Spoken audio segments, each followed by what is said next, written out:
आज ना बच्चों इलिप्स है, ठीक है। सेकंड टॉपिक है ये आपका, सर्कल हो गया, पैराबोला हो गया। अब हम लोग इलिप्स पढ़ा रहे हैं। इलिप्स भी एक कॉनिक सेक्शन ही है, जैसे मैंने बताया था। और कॉनिक सेक्शन की डेफिनेशन क्या थी वो आप लोगों को बताई जा चुकी है। कॉनिक सेक्शन क्या होता है, याद है? Locus of a point moves in a plane is distance from a fix point and perpendicular distance from a fix line is always constant. इस कांस्टेंट रेशियो को हम लोग इसेंट्रिसिटी बोलते हैं। और हमने बताया था कि अगर ई 1 होता है तो वो पैराबोला बनता है, और ई छोटा 1 से होता है तो इलिप्स बनता है। तो आज हम इलिप्स पढ़ा रहे हैं, तो सबसे पहली बात यही आती है आपकी कि ellipse is a conic section whose eccentricity is less than 1। मतलब इलिप्स एक ऐसा कॉनिक सेक्शन होता है जिसकी इसेंट्रिसिटी 1 से छोटी होती है, नंबर 1। दूसरी बात, अब हम बात करते हैं इसकी फॉर्मल डेफिनेशन की, जैसे लोकस की फॉर्म में। तो ये बच्चों आपकी इलिप्स की डेफिनेशन है, अभी भी मैंने बताई थी। Ellipse is the locus of the point which moves such that the ratio of its distance from a fixed point to its distance from a fixed line is always constant and less than 1। ठीक है। तो ellipse क्या होता है? Ellipse एक ऐसे point का locus होता है जिसका किसी फिक्स पॉइंट से डिस्टेंस और फिक्स लाइन से परपेंडिकुलर डिस्टेंस का रेशियो क्या होता है बच्चों? फिक्स्ड होता है और हमेशा 1 से छोटा होता है। क्या मतलब समझ रहे हो इस बात का, बोलो? ये वाली लाइन समझ में आ रही है तुम लोगों के कि नहीं आ रही है? क्या कहनी चाह रही है ये लाइन? जो इलिप्स कैसे पॉइंट का लोकस होता है? पॉइंट मूवेबल होगा, वो इस टाइप से मूव करेगा कि फिक्स पॉइंट से डिस्टेंस और फिक्स लाइन से परपेंडिकुलर डिस्टेंस का रेशियो कांस्टेंट होना चाहिए। जैसे एक बार तुमने जो फिक्स कर लिया वही रहना चाहिए, और साथ ही एक बात का विशेष ध्यान देना है, 1 से छोटा होना चाहिए। तो अगर जैसे मैंने वो रेशियो 1:2 ले लिया तो वो हमेशा 1:2 ही रहे। जब भी पॉइंट मूव करे तो वहां से फोकस का डिस्टेंस मेजर करे और परपेंडिकुलर लाइन का डिस्टेंस मेजर करे, तो वो क्या आना चाहिए? 1:2 ही आना चाहिए। तो वो जो शेप बन के तैयार होती है वो इलिप्स की होती है। कुछ ऐसा होता है, देखो ये हो गया हमारा फोकस, ये हो गया हमारा डायरेक्ट्रिक्स, ये मूवेबल पॉइंट है, अभी यहां पर है। अब ये मूव करना स्टार्ट करेगा तो एक रूल को फॉलो करेगा, जहां पर भी जाएगा उस पॉइंट से यहां का डिस्टेंस और लाइन का डिस्टेंस का रेशियो फिक्स्ड होना चाहिए और 1 से छोटा होना चाहिए। अगर ये बात फॉलो करता है तो इस पॉइंट के चलने से जो पाथ ट्रेस होगा वो इलिप्स का पाथ होगा। समझ आया? और इस डेफिनेशन के according SP upon PM, SP यानी कि फोकस से पॉइंट का डिस्टेंस, पीएम मतलब पॉइंट से डायरेक्ट्रिक्स तक का परपेंडिकुलर डिस्टेंस, ये बराबर ई के होता है। क्रॉस मल्टीप्लाई करें तो एसपी बराबर ई इंटू पीएम होता है। इस टाइप से ये हमारा इलिप्स का कंसेप्ट बनता है। ये ई कोई फिक्स नहीं होता, बस एक इसके लिए शर्त है, 1 से छोटा होना चाहिए। अगर आपने ई को 1 से छोटा ले लिया, 100% श्योर है बेटा, जब इस वाले रूल को फॉलो करते हुए ये पॉइंट जो पाथ ट्रेस करेगा वो हमेशा क्या बना के देगा? इलिप्स। ठीक है। और इस वाली बात को मैंने यहां समझाता हूं। देखो, जैसे मैंने कहा कि थोड़ी देर के लिए ऐसा कंसीडर कर लेते हैं ई 0.5 है, यानी कि जो रेशियो है वो 1:2 है। ठीक है। और एस हमारा फोकस है और जेड डैश एक डायरेक्ट्रिक्स है। यहां पर हमने क्या करे? 10 पॉइंट लिए करीब, P1, P2, P3, P4, P5, P6, P7, P8, P9, P10 और भी ले सकते हैं। अब ये पॉइंट क्या थे? मूव करते हुए चल रहे हैं। मान लो पहली पोजीशन P यहां पे थी, P से P1 पे आया, फिर P2 पे आया, फिर P3, P4, P5, P6, P7, P8, P9 and so on. पर मूव करते समय एक बात का ध्यान रखना है कि एस से लेके पी तक का डिस्टेंस और पी से लेके एम तक के डिस्टेंस का रेशियो क्या रहना चाहिए? 1:2 या 0.5। चाहे आप यहां से मेजर कर लो, चाहे P2 से मेजर कर लो, चाहे P4 से, चाहे कहीं से भी। अगर ये रेशियो बच्चों 1:2 रहने वाला है तो इन सभी पॉइंट को मिलाने से जो शेप बन के तैयार होगी वो कहलाएगी इलिप्स। ठीक है, यानी कि ये सब बराबर होने चाहिए किसके, 1/2 के। तो इन सारे पॉइंट को मिलाने से कुछ इस टाइप की एक ओवल शेप, अंडाकार शेप बन जाती है, इसे ही हम लोग इलिप्स कहते हैं। यहां पर एस इसका फोकस है और ये इसकी फिक्स्ड लाइन। आया समझ में? ये आपकी एक फॉर्मल डेफिनेशन बता दी। बस ये रेशियो 1 से छोटा होना चाहिए। अगर कोई भी पॉइंट इस वाले रूल को फॉलो करते हुए प्लेन में मूव करेगा, 100% श्योर है जो शेप बन के तैयार होगी वो इलिप्स की होगी। ये रूल है। समझ आ गई यहां तक की बात? तो ये सबसे पहली चीज मैंने आप लोगों को बता दी। अब आती है इसके बाद हम लोग जो पढ़ने जा रहे हैं वो स्टैंडर्ड इक्वेशन ऑफ इलिप्स। क्या पढ़ाने जा रहा हूं? Standard equation of ellipse. जैसे पैराबोला पढ़ा था, तो पैराबोला की हमने आपको एक स्टैंडर्ड इक्वेशन ड्राइव करके दिखाई थी। ऐसे ही अब हम पढ़ रहे हैं standard equation of ellipse. Ellipse तो कैसे भी चाहे वैसे बना लो। स्टैंडर्ड में जब भी बात होती है तो यह समझ लेना, स्टैंडर्ड में जो एक्सिस होता है ना वो एक्स एक्सिस होता है, तो कहते हैं हमारा इलिप्स है या जो भी चीज है वो स्टैंडर्ड है। तो आज हम तुमको स्टैंडर्ड इक्वेशन ऑफ इलिप्स निकालना सिखा रहे हैं। कैसे निकाली जाती है, क्या होती है, कैसे आती है। देखें आप लोग, ये देखें आप, ये एक फिक्स लाइन है, इसे हम लोग डायरेक्ट्रिक्स कहते हैं। ये एक फिक्स पॉइंट है, इसका नाम मैंने अभी S1 रख दिया है। ठीक है, और ये मैंने एक लाइन ड्रॉ करी, फोकस से जा रही है, डायरेक्ट्रिक्स पे परपेंडिकुलर है। तो याद करो, अगर कोई लाइन फोकस से जाती है, डायरेक्ट्रिक्स पे परपेंडिकुलर होती है, उसे हम एक्सिस ऑफ कॉनिक सेक्शन कहते हैं। भले ही वो कॉनिक सेक्शन कोई सा भी हो, भले ही वो कॉनिक सेक्शन कोई सा भी हो। समझ आया कि दोबारा से बताऊं? ठीक, हाँ क्या हो गया?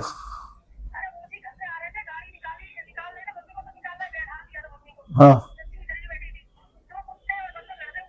हाँ हाँ,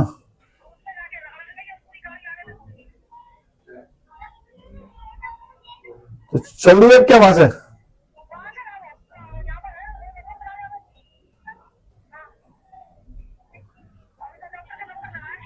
अच्छा,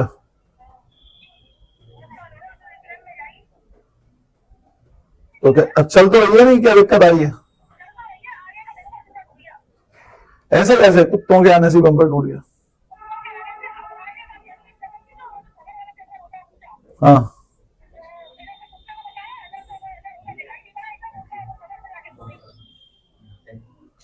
पता नहीं यार तुम लोगों का। चलो ठीक है, मैं पढ़ा रहा था।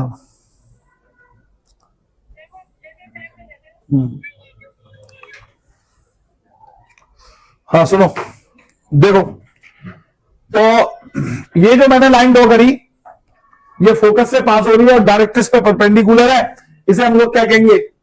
एक्सिस। ठीक है ना? अब सुनो ध्यान से, एक एक चीज को समझना यहां पर बड़े ध्यान से। मैं क्या सिखाने जा रहा हूं तुम लोगों को? Standard equation of ellipse. अब स्टैंडर्ड का मतलब ये होता है कि इलिप्स का एक्सिस क्या हो जाए? X axis. तो मैं इस वाली लाइन को, जो हॉरिजॉन्टल लाइन ड्रॉ करी है, इसे एक्स एक्सिस ही कंसीडर कर ले रहा हूं। क्या मान लिया इसे मैंने? ये हमारा एक्स एक्सिस है, और वो हो गया डायरेक्ट्रिक्स, ये हो गया आपका फिक्स पॉइंट फोकस। ठीक है, यहां तक बात समझ में आ रही? इसके बाद हमने ये एक पॉइंट ले लिया पी एक्स कॉमा वाई, इस समय यहां पे रखा है। ये मूवेबल पॉइंट है, इसे मूव करना है। अब मूव करना है तो इसको, ये तभी तो मूव करेगा जब हम इसे कोई रूल देंगे। अब हमें क्या जनरेट करना है? इलिप्स। तो क्या रूल दिया जाएगा बोलो? तो ये रूल दिया जाएगा कि पी से एस का डिस्टेंस और पी से लाइन के डिस्टेंस का रेशियो 1 से छोटा होना चाहिए।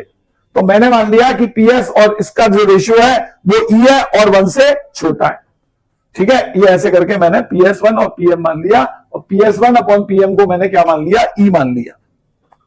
अब ये यहां से जहां पर भी आगे बढ़ेगा तो इसे इस रूल को फॉलो करना पड़ेगा। थोड़ा सा आगे चल के आया, फिर मैं नापूंगा, ये भी रेशियो क्या होना चाहिए? E। ये पॉइंट आगे बढ़ाया, देखो थोड़ा सा एक स्टेप, अब ये इस रूल को फॉलो कर रहा है, ऐसा मानते हुए चल रहे हैं। और आगे बढ़ाया, ऐसे करके चलता जाएगा और इस रूल को फॉलो करता जाएगा, चलता जाएगा, रूल को फॉलो करता जाएगा। देख रहे हो? ऐसे करके चलता जा रहा है। अब क्या हुआ? ये पॉइंट अब आके एक्सिस पे टकरा गया। देखो एक्सिस पे आ गया। तो अब ये पॉइंट को मैंने एक स्पेशल नाम दे दिया A1। क्या नाम दे दिया? A1, क्योंकि ये एक्सिस पे आ गया। रूल तो यही फॉलो करेगा, पर अब ये एक्सिस पर है। अब इस वाले पॉइंट के लिए बताओ क्या क्या बनेगा इस टाइप से A1 के लिए? A1S1 for point A1, A1S1 यहां से यहां तक का डिस्टेंस, पॉइंट से फोकस तक का डिस्टेंस, और पॉइंट से डायरेक्ट्रिक्स तक का डिस्टेंस A1Z, इसका भी रेशियो क्या होगा? E होगा। A1S1 upon A1Z1 equal to E होगा। फिर और आगे बढ़े, चलता जाएगा ऐसे ही बच्चों, ये पॉइंट मूव करता जा रहा है, करता जा रहा है, देखो स्टेप से, और हमेशा इसी वाले रूल को फॉलो करते हुए चल रहा है। ऐसे ही आगे चले। अब बच्चों ये एक पॉइंट दोबारा से यहां से घूमता हुआ आया, दोबारा यहां टकराया एक्सिस पे। इस पॉइंट को नाम दे दिया मैंने A2। अब A2 पॉइंट के लिए ये वाला रिलेशन बनाएगा।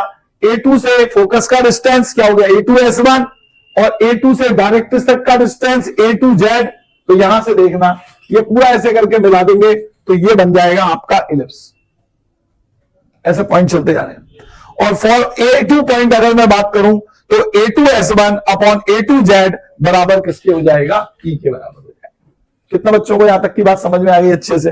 दोबारा से बताओ, आया समझ में यहां तक का? अब ये मैंने पूरा इलिप्स आपका ट्रेस कर दिया। यहां पर सबसे मेन चीज, मैं स्टैंडर्ड इक्वेशन ऑफ इलिप्स निकालने जा रहा हूं, तो इसलिए मैंने इसके एक्सिस को क्या मान लिया? X axis. अब अगर मेरे को किसी भी कॉनिक की इक्वेशन पता करनी है तो मुझे दो चीजों की जरूरत होती है, फोकस और डायरेक्ट्रिक्स। तो मुझे अब किसी भी तरीके से इसका फोकस और डायरेक्ट्रिक्स पता करना पड़ेगा। और फोकस और डायरेक्ट्रिक्स पता करने के लिए मुझको वाई एक्सिस की जरूरत पड़ेगी, क्योंकि बिना वाई एक्सिस के रेस्पेक्ट में या ओरिजिन के रेस्पेक्ट में तो काम चलेगा नहीं। तो हम लोग क्या करेंगे, जो ये A1 और A2 जो दो पॉइंट आए हैं जहां पर इलिप्स एक्सिस को टकरा रहा है, काट रहा है, उसके बिल्कुल मिडिल में एक परपेंडिकुलर लाइन ड्रॉ कर देंगे और उसको मान लेंगे वाई एक्सिस। ठीक है? क्योंकि बिना वाई एक्सिस के आप कैसे, ये डायरेक्ट्रिक्स की इक्वेशन निकालनी है तो बिना वाई एक्सिस के निकाल नहीं सकते, तो वाई एक्सिस को भी हमें यहां पर बनाना पड़ेगा, क्रिएट करना पड़ेगा। तो अपनी हिसाब से हम लोग यहां पर क्रिएट कर लेते हैं। Draw a line bisecting A1 A2 at C, consider its as Y axis. अब हमने क्या करा, एक लाइन ड्रॉ करी वाई वाई डैश, इसने इसको C पे काटा। C कहलाता है इलिप्स का सेंटर, और इस समय ये ओरिजिन भी है क्योंकि ये एक्स एक्सिस और वाई एक्सिस का इंटरसेक्शन पॉइंट है। आ गया यहां तक का समझ में? और ये क्योंकि A1 और A2 का मिड पॉइंट है तो C से लेके A2 तक का डिस्टेंस और C से लेके A1 तक का डिस्टेंस इक्वल होगा। और थोड़ी देर के लिए मैं इस डिस्टेंस को मान ले रहा हूं A, मतलब यहां से यहां तक का डिस्टेंस भी A है और यहां से यहां तक का डिस्टेंस भी स्मॉल a है। ये A हो गया, ये A हो गया। दोबारा से एक्सप्लेन करूं कि आ गया समझ में? बोलो। तो ये बात आप लोगों को थोड़ा सा शुरुआत में ध्यान रखनी है। स्टैंडर्ड इक्वेशन ऑफ इलिप्स का डेरिवेशन सिखा रहा हूं। आई कैसे, चाहता तो सीधे लिख देता, काम तो चल जाता है, लेकिन एक बार बता दे रहा हूं मैं कैसे बनाई जाती है, किस टाइप से लिया जाता है। तो बताओ यहां तक की बात क्लियर है? अब मेरे को अगर इसकी इक्वेशन निकालनी है तो दो चीजों की जरूरत पड़ेगी, फोकस और डायरेक्ट्रिक्स।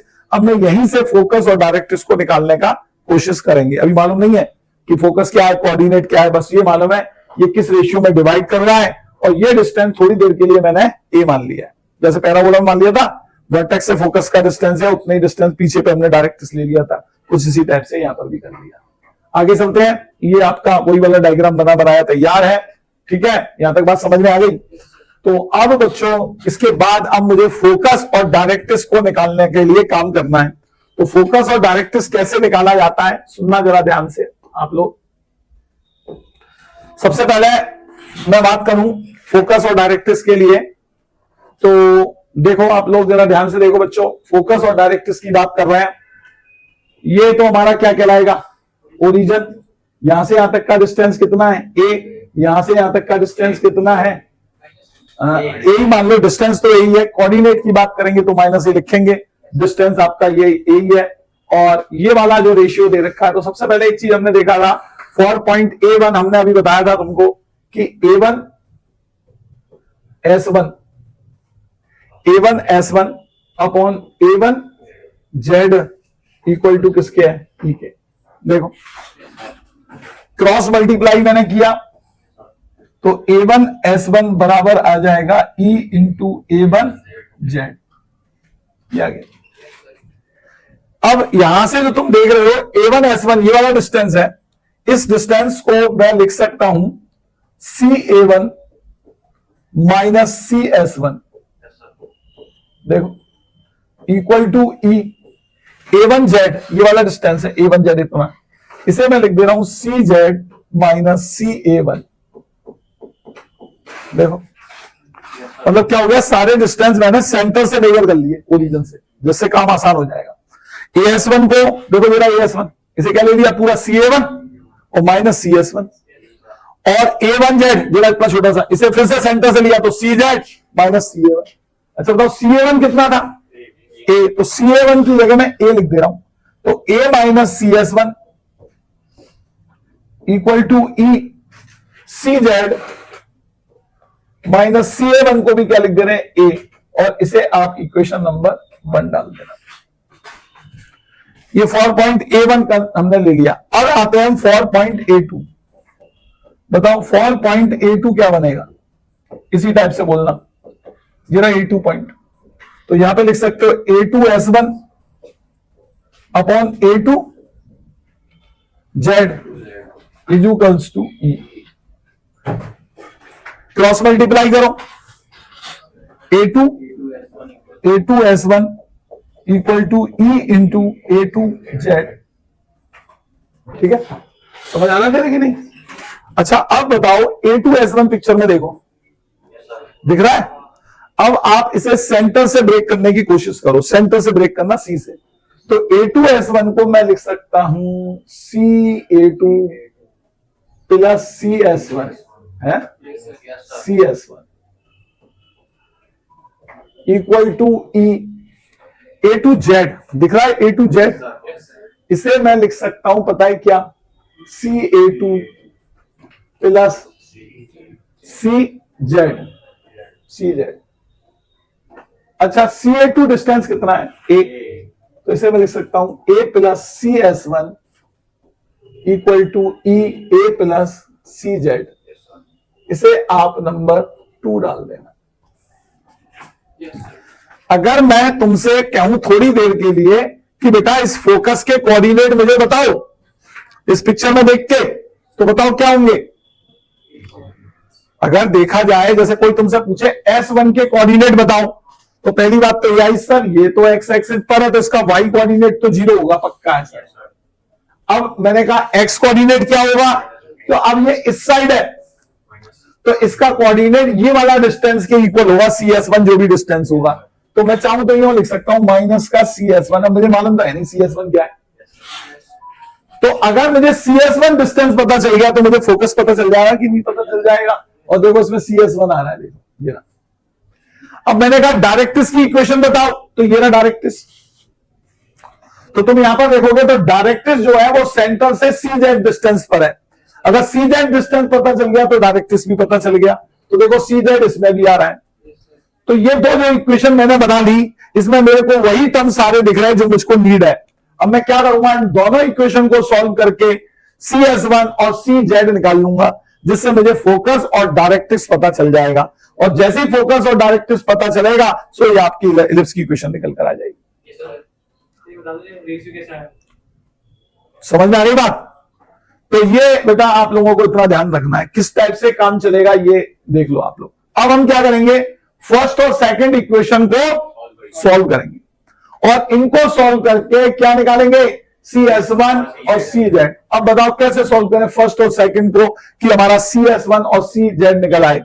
तो एक बात साफ देखो, यहां पे CS1 कैसा है, पॉजिटिव, यहां पे CS1 कैसा है, नेगेटिव। अगर मैं दोनों को ऐड कर दूं तो CS1 खत्म, क्या रह जाएगा CZ, तो CZ निकल आएगा। तो एक बार हम क्या करेंगे, इक्वेशन फर्स्ट और इक्वेशन सेकंड को ऐड कर देंगे। तो क्या लिखा मैंने यहां पर देखो, add equation first and second, add equation first and equation second. चलो जरा ऐड करो, ये A और ये A मिलके कितना हो गया 2A, CS1 और CS1 खत्म, ये वाले A से ये वाला A कैंसिल, CZ और CZ, तो ये आ जाएगा 2ECZ, 2 से 2 काट देना तो सी जेड बराबर आ गया ए अपॉन ई। तो सी जेड हमारा निकल कर आ गया बच्चों ए अपॉन ई। ये हमारा एक बड़ा इंपॉर्टेंट टर्म निकल के आ गया है। इसके बाद एक बार क्या करना, इक्वेशन फर्स्ट में सेकंड में से फर्स्ट को माइनस कर देना, सेकंड में से फर्स्ट को माइनस कर दो। चलो करो, जैसे इसमें से इसे माइनस करेंगे, ए से ए कैंसिल, CS1 और CS1 ऐड हो जाएंगे, इस बार 2CS1 आ जाएगा। इधर ई तो कॉमन है ही, इसमें से इसे माइनस करोगे तो CZ कैंसिल हो जाएगा और 2A आ जाएगा। तो CS1 बराबर आ जाएगा क्या, AE। इसे आप CS1 हो गया। बोलो कितना बच्चों को ये समझ में आया? यही है सबसे मेन चीज, CS1 निकालना और CZ निकालना, जो मैंने आप लोगों को निकाल कर दिखाई कि इसका फोकस क्या होगा, इसका डायरेक्ट्रिक्स क्या होगा। अब आप बता सकते हो, मैंने पूछा बेटा फोकस के कोऑर्डिनेट क्या होंगे, तो आप कह सकते हो सर इसके फोकस के कोऑर्डिनेट होंगे -AE, मैंने कहा बेटा इसका डायरेक्ट्रिक्स क्या होगा, अब कह सकते हो sir x = -A upon E। समझ आया कि नहीं आया? और फोकस आ गया, डायरेक्ट्रिक्स आ गया, तो अब तो बस आप जो लोकस की कंडीशन है उसमें वैल्यू रख कर आगे बढ़ेंगे। इक्वेशन आएगी, बताऊंगा कैसे आएगी, पहले इतना बता दो ये बात समझ में आ गई अच्छे से कि नहीं आ रही है? तो ये बात तुम लोगों को ध्यान रखनी है, ठीक है? तो देखें आप लोग, ये मैंने इसको स्लाइड, वैसे तो मैंने करके दिखा दिया, ये मैंने स्लाइड पर भी ले रखा था, ठीक है? तो ये हमारा नाउ इक्वेशन ऑफ डायरेक्ट्रिक्स क्या हो गई, x = -A अपॉन E, अभी यहां लिखा था देखो, और फोकस के कोऑर्डिनेट हो गए -AE, 0। ये निकल के आ चुका है। अब हम लोग आगे बढ़ते हैं। फ्रॉम द पॉइंट P, तुम लोगों ने देखा था PS1 अपॉन PM बराबर क्या था, E। तो मैं ये कह सकता हूं PS1 बराबर होगा E into PM, squaring both side कर दी, PS1 का स्क्वायर बराबर होगा E² इंटू PM², ठीक है? अब यहां से अब आप इसे सॉल्व कर ले, क्या रिलेशन बन के आ गया हमारा, बोलो। PS1 का स्क्वायर बराबर होगा E² और PM²। बताओ PS1 कितना होगा, S1 के कोऑर्डिनेट आ चुके हैं, -AE, 0। चलो निकालो, x + AE का होल स्क्वायर प्लस y - 0 का होल स्क्वायर E²। PM क्या थी डायरेक्ट्रिक्स की इक्वेशन, यहां लिख देता हूं, x बराबर -A अपॉन E, या यूं भी लिख सकते हो EX + A बराबर 0। देखो ये डायरेक्ट्रिक्स हो गया। तो डायरेक्ट्रिक्स की इक्वेशन हमारी आई थी क्या, EX + A upon under root में क्या आता है, x के कोफिशिएंट का स्क्वायर प्लस y का कोफिशिएंट है नहीं तो 0 का स्क्वायर का होल स्क्वायर। ये कंसेप्ट तो वही लग रहा है पुराना, बस फोकस और डायरेक्ट्रिक्स बदल गए। अब इसका होल स्क्वायर ओपन करो, क्या आया, x की power 2 plus A² E² plus का 2xAE प्लस का y² बराबर E² है ना। ये आ जाएगा EX + A का whole square, E² x² plus का A² प्लस का 2AEX अपॉन नीचे बच्चों E² ही आ जाएगा। ये वाले E² से ये वाला E² काट देना। अब मेरे पास क्या रह गया, x² प्लस का A² E² प्लस का 2xAE प्लस का y² equal to E² x² equal to E² x² plus का A² प्लस का 2AEX। ये आ गया। चलो देखो बेटा क्या चीज कुछ नजर आ रहा है, एक और ये करता हुआ नजर आ रहा है। देखो इस वाले टर्म्स को इधर ले आना, तो x² कॉमन ले लूंगा, ब्रैकेट में 1 - E² बचेगा प्लस का y², और इधर इसको इधर ले जाना तो A² कॉमन लेके 1 - E² आ जाएगा। पूरी इक्वेशन को डिवाइड कर देना A² 1 - E² से। तो जैसे ही यहां डिवाइड करोगे तो यहां तो आ जाएगा x² अपॉन A², ये हो गया y² अपॉन A² ब्रैकेट में 1 - E² ब्रैकेट में 1 - E² इक्वल टू 1। अब यहां पर तुम लोग देखो, ये वाला जो टर्म देख रहे हो, ए स्क्वायर 1 माइनस ई स्क्वायर, ये बताओ ये पॉजिटिव होगा कि नेगेटिव?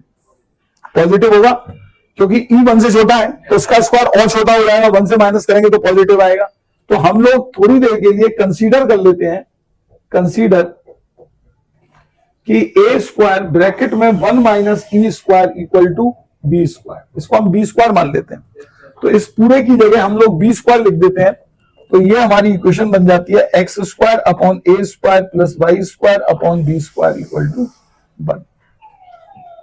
यही जो आती है आपकी, यही आपकी इलिप्स की स्टैंडर्ड इक्वेशन है, जिसे आपको याद रखना है। This is the standard equation of ellipse, ये कहलाती है बच्चों स्टैंडर्ड इक्वेशन ऑफ इलिप्स। यहां पर बी स्क्वायर किसके बराबर होता है, ये याद रखना, ए स्क्वायर ब्रैकेट में 1 माइनस ई स्क्वायर। ठीक है, तो बस तुम्हें ये ध्यान रखना है, इक्वेशन स्टैंडर्ड इलिप्स की क्या होती है, X square upon A square plus Y square upon B square equal to 1। Here B square किसके बराबर होता है बच्चों, बोलो, ए स्क्वायर ब्रैकेट में 1 माइनस ई स्क्वायर। ये इसका मेन है। इस इलिप्स का फोकस क्या होता है, minus a e comma 0, directrix क्या है, x equal to minus a upon e, ये देख सकते हो। अब होता क्या है कि यही वाला काम, इसके 2 फोकस और 2 डायरेक्ट्रिक्स बन सकते हैं। ये काम इधर से इधर करके भी किया जा सकता है, तो एक डायरेक्ट्रिक्स इधर भी बन सकता है और एक फोकस सिमेट्रिकली इधर भी बन सकती है, समझ रहे हो। तो इस टाइप से इलिप्स के 2 फोकस होते हैं और 2 डायरेक्ट्रिक्स होते हैं।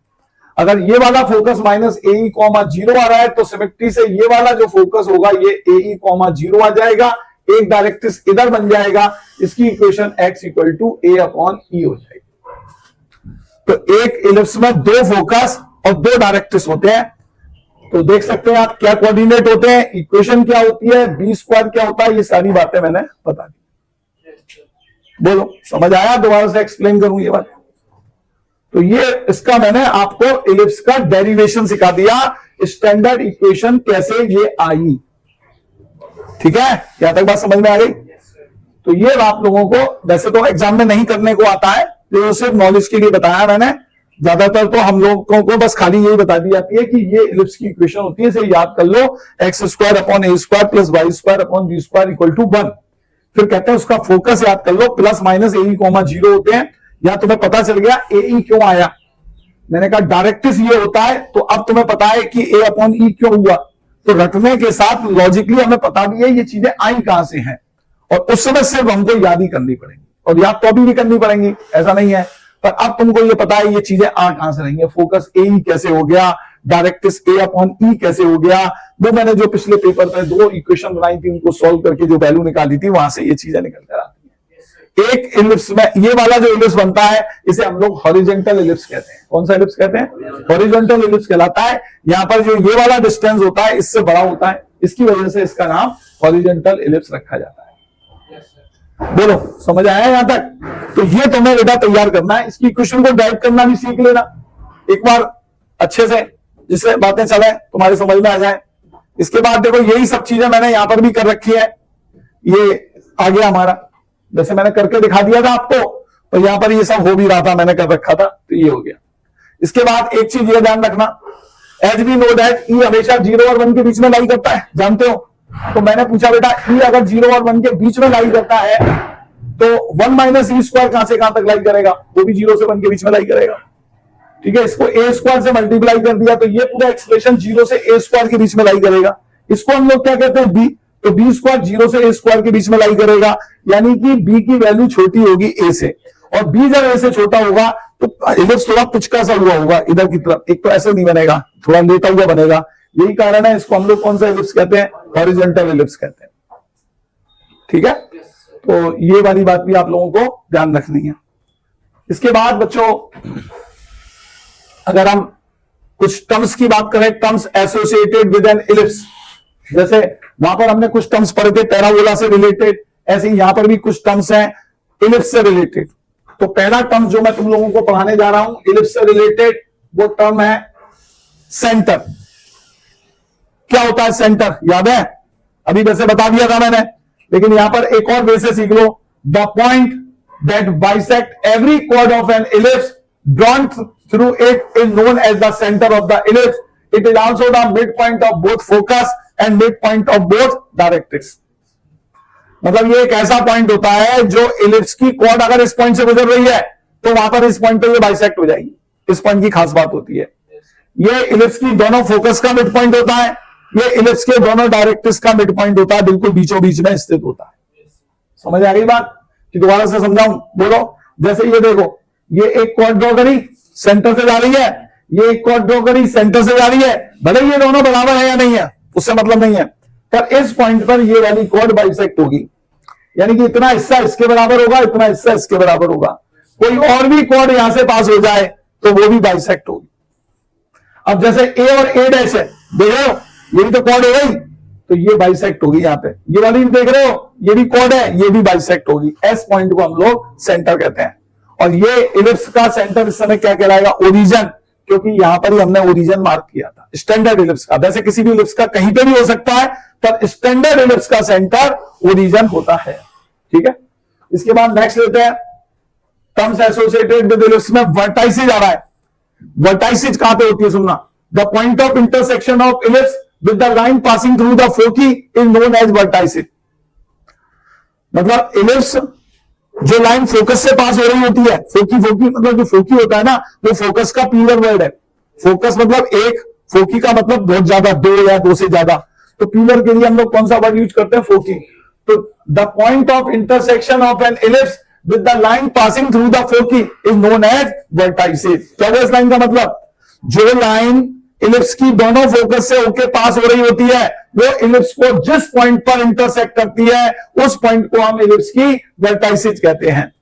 समझ आ रहा है? जैसे कि अगर आप लोग देखें यहां पर, तो ये वाली लाइन है, दोनों फोकस से पास हो रही है, यहां पे इलिप्स को काटा ए पे, यहां काटा ए डैश पे, तो ए और ए डैश इस समय क्या कहलाएंगी? इलिप्स की वर्टेक्स कहलाएंगी, और प्लूरल में बोले तो वर्टाइसिस कहलाएंगी।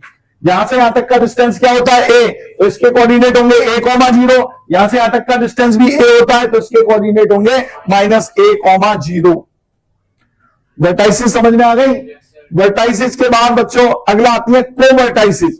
एक होती है वर्टेक्स, एक होती है कोवर्टेक्स। अब कोवर्टेक्स क्या होती है? सुनना, the point of intersection of an ellipse with the line perpendicular to the midpoint of the line passing through the foci is called the covertices। मतलब समझ सकते हो क्या कहना चाह रहा है वो? जैसे ये है, तो ये देखो, दोनों फोकस के मिड पॉइंट से एक परपेंडिकुलर लाइन ड्रॉ करी, इसने इलिप्स को यहां बी पे काटा और यहां बी डैश पे काटा, तो ये जो दोनों इस समय कहलाती हैं, ये इलिप्स की कहलाती है कोवर्टेक्स। क्या कहलाती है जी? कोवर्टेक्स। इन्हें कहते हैं कोवर्टेक्स। ठीक है, तो ये बच्चों हमारी कोवर्टेक्स कहलाती है, इसका तुम्हें ध्यान रखना है। दोबारा से बताऊं, बोलो। अब बात आती है कि इसके कोऑर्डिनेट क्या होंगे। भाई ये तो हमारे को प्रूविंग करते समय ऐसा लेके चले थे मान के कि यहां से यहां तक का डिस्टेंस कितना है? ए। यहां से यहां तक का डिस्टेंस कितना है? ए। पर यहां से यहां तक का डिस्टेंस तो मुझे नहीं मालूम था पूरी उसमें, तो इसको निकालने के लिए हमने क्या करा, देखना ध्यान से, कि ये वाला पॉइंट अगर मैं निकालना चाहता हूं, तो पहली बात तो मैं देख रहा हूं ये पॉइंट कहां पर है? वाई एक्सिस पर। तो वाई एक्सिस पर होने की वजह से इसका एक्स कोऑर्डिनेट तो 0 होगा, तो मैं इलिप्स की इक्वेशन में एक्स की जगह 0 रख दे रहा हूं। जैसे ही मैंने यहां पे 0 रखा तो y square upon B square equal to 1 आ गया, y square equal to B square आ गया, तो y equal to plus minus b आ गया। यानी कि ये वाला डिस्टेंस या तो बी होगा या माइनस बी होगा। अगर ऊपर वाला होगा तो ऊपर वाले पॉइंट के कोऑर्डिनेट क्या हो जाएंगे बच्चों? 0,b और एक हो जाएंगे 0,-b। ये होगा, देखो, ये 0,b और जो हो गया 0,-b। ये ए और ए डैश क्या हो गई? वर्टाइसिस। बी और बी डैश क्या हो गई? कोवर्टेक्स। S1 और S2 क्या हो गई? फोकस। वाई एक्सिस पे ही रहेंगी, स्टैंडर्ड की। बाकी ये कहीं पे भी हो सकती हैं। मैं जितनी बातें बता रहा हूं इस समय सब स्टैंडर्ड के लिए बता रहा हूं, बाकी सब चीजें रूल यही फॉलो होते हैं, मतलब डिस्टेंस तो सब सेम रहते हैं, बराबर रहेंगे, पर वो कहीं पे भी सकती है। अगर आपका ellipse horizontal x square upon ए square plus Y square upon B square है, यहां पर ए की वैल्यू हमेशा बी से बड़ी होगी, तो हॉरिजॉन्टल इलिप्स बनेगा। इसकी फोकस के coordinate AE,0 minus AE,0। Directrix की equation x equal to a upon e, x equal to minus a upon e. और क्या बता दिया? वर्टाइसिस, कोवर्टाइसिस, ये सब बातें मैंने आप लोगों के साथ डिस्कस करी। इसके बाद बच्चों आगे चलते हैं, एक और टर्म्स आता है मेजर एक्सिस। जैसे उसमें तो खाली एक्सिस होता था, इसमें बेटा 2 एक्सिस होते हैं, एक मेजर एक्सिस और एक minor axis. The line that passing through the foci and its perpendicular to the directrix is known as major axis. एक ऐसी लाइन जो दोनों फोकस से पास हो और डायरेक्ट्रिक्स पे परपेंडिकुलर हो उस लाइन को आप मेजर एक्सिस पुकारोगे। तो अगर हम इस डायग्राम को देखें तो इसमें बताओ मेजर एक्सिस कौन सा हो गया। ये पूरी जो लाइन देख रहे हो वैसे तो ये मेजर एक्सिस एक्स एक्सिस हो गया, और मेजर एक्सिस की लेंथ की बात करें तो ये जो डिस्टेंस होता है ये मेजर एक्सिस की लेंथ कहलाती है। तो अब देख सकते हैं ये हमारा मेजर एक्सिस है। The major axis intersect the ellipse at the vertices. Major axis होता है ना वो इलिप्स को वर्टाइसिस पर इंटरसेक्ट करता है। The length of major axis is the distance between vertices होता है 2a। The major axis is the longest chord of an ellipse होती है। अगर इलिप्स के कॉर्ड की बात करें तो ये सबसे बड़ी कॉर्ड होती है। Half of the major axis, major axis का आधा OA या OA dash is called semi major axis of the ellipse, its length is a। Equation of major axis होती है y इक्वल टू 0, क्योंकि ये x एक्सिस होता है इसलिए इसकी इक्वेशन हो जाती है y इक्वल टू 0। अब आज के बाद कोई तुमसे पूछे मेजर एक्सिस क्या होता है इलिप्स का, तो आप कहोगे line passing through focus and perpendicular to directrix is called major axis. और स्टैंडर्ड इलिप्स हॉरिजॉन्टल में मेजर एक्सिस क्या होता है, X axis. Major axis ellipse को जहां पे काटता है वो वर्टाइसिस होती है। समझ में आया? मेजर एक्सिस की लेंथ 2a होती है, ये इलिप्स की सबसे लॉन्गेस्ट कॉर्ड होती है। और क्या था, अगर इनका आधा आधा करते हैं तो हम इसे सेमी मेजर एक्सिस कहते हैं। सेमी मेजर एक्सिस की लेंथ a होती है और मेजर एक्सिस की इक्वेशन होती है y इक्वल टू 0। ठीक है। उसके बाद बच्चों एक और आता है हमारा minor axis. The axis that is perpendicular bisector of major axis is known as minor axis. एक ऐसा एक्सिस जो मेजर एक्सिस का परपेंडिकुलर बाइसेक्टर्स है। जैसे इस डायग्राम में देखें, ये जो लाइन देख रहे हो ना, ये मेजर एक्सिस की परपेंडिकुलर बाइसेक्टर है, वाई एक्सिस है ये, इसे ही हम लोग कहते हैं minor axis. The minor axis intersect the ellipse at covertex. Minor axis जो होता है ना, इलिप्स को कोवर्टेक्स पे इंटरसेक्ट करता है। यहां से यहां तक का डिस्टेंस क्या था, b। यहां से यहां तक का कितना था, b। पूरा मेजर एक्सिस की लेंथ क्या हो जाती है बच्चों, 2b। क्या हो जाती है, 2b। तो the length of minor axis is the distance between covertices 2b। The minor axis is the shortest chord of an ellipse. ये इलिप्स की सबसे छोटी कॉर्ड होती है। उसके बाद मैंने बताया half of the minor axis is the semi minor axis, it's length is b। और इसकी इक्वेशन होती है x इक्वल टू 0, क्योंकि ये y एक्सिस होता है।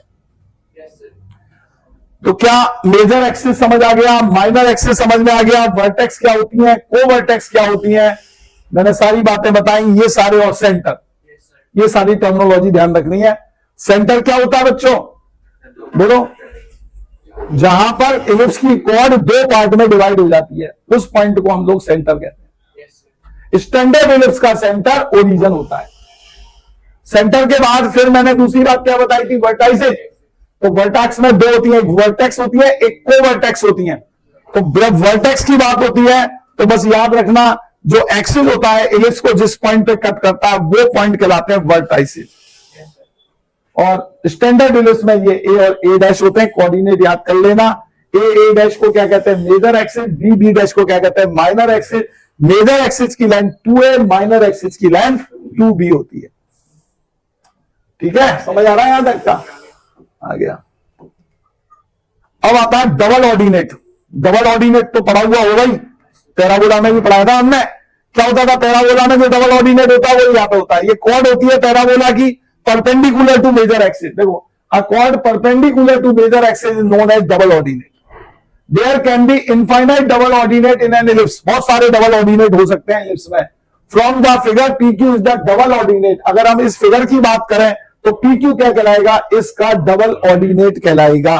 क्यों कहलाएगा डबल ऑर्डिनेट, क्योंकि ये मेजर एक्सिस पे परपेंडिकुलर है। अगली बात समझ में, डबल ऑर्डिनेट। उसके बाद डबल ऑर्डिनेट के बाद बच्चों अगला टॉपिक आता है फोकल कॉर्ड। तो ये भी तुम्हें हमने पैराबोला में बताई थी। एक ऐसी कॉर्ड जो फोकस से पास हो उसे हम फोकल कॉर्ड कहते हैं। A chord passing through the focus is known as focal chord. There can be infinite focal chord in ellipse. From the figure PQ is the focal chord. ये देख रहे हैं आप, ये फोकस से पास हो रही है तो ये हमारी क्या कहलाएगी, फोकल कॉर्ड कहलाएगी। ये फोकल कॉर्ड। फोकल कॉर्ड के बाद अगला आता है हमारा टर्म लेटस रेक्टम। तो लेटस रेक्टम भी हमने तुम्हें पढ़ा दिया था, क्या होता है बताओ लेटस रेक्टम? ये डबल ऑर्डिनेट होता है but passing through focus. If a double ordinate passing through focus, then it is called latus rectum. How many focus in a ellipse? 2. So there can be 2 latus rectum exist in a ellipse. तो 2 latus rectum हो सकते हैं एक ellipse के अंदर बच्चों. जैसे कि आप लोग इस डायग्राम में देखें, ये एक मैंने बना दिया P1 Q1, एक मैंने ये बना दिया. देखो ये भी हमारा latus rectum हो गया. एक इधर भी बना सकते हैं latus rectum. इसे हम लोग latus rectum कहते हैं. ये सारी टर्मिनोलॉजी आपको ध्यान रखनी है. लेटस रेक्टम क्या होता है, फोकल कॉर्ड क्या होती है, डबल ऑर्डिनेट क्या होता है, major axis, minor axis, vertex, के वर्टेक्स, इन सारी बातों की जानकारी आपको होनी चाहिए. आ गया यहां तक समझ में? तो आज मैंने आप लोगों को इलिप्स की स्टैंडर्ड इक्वेशन ड्राइव करना सिखा दी क्या होती है, और उससे इंपॉर्टेंट जितने भी इंफॉर्मेशन होती थी वो बता दी.